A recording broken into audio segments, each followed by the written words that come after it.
yangrısın şok şok. Kıynavani halkı alem ağlasın şok şok.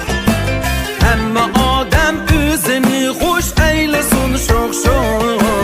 Çitri bahar attı bidet parlasın şok şok. Hemme adem üzeni hoş eylesin şok şok. Çitri bahar attı bidet parlasın şok şok. Bugün ayem öylerge mihman kindidu. Mihman kelse Ahmet Gülge xandan kindidu. Dastıxanga nazın nimmet çendan kindidu.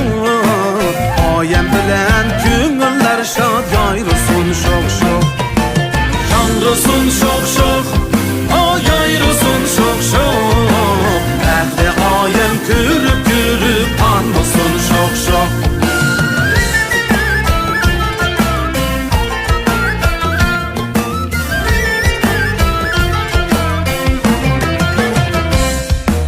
Bugün ayem mübarekle kadir dallani.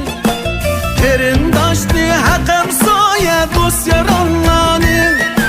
Untuma ki aciz yetim matvallani. Eskiler mu boyun kısıp kalmasın şok şok. Yanrısın şok şok, o yayrısın şok şok. Ehli ayem gürüp gürüp anmasın şok şok.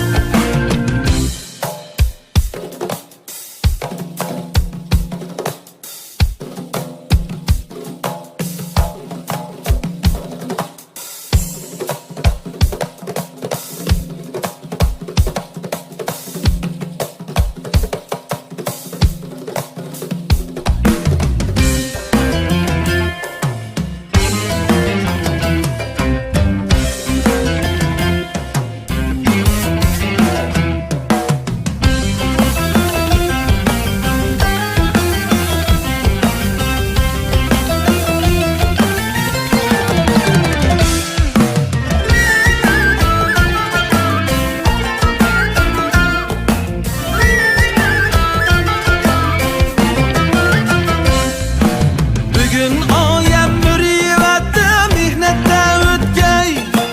Kadri ululuk mihri ateş hızlette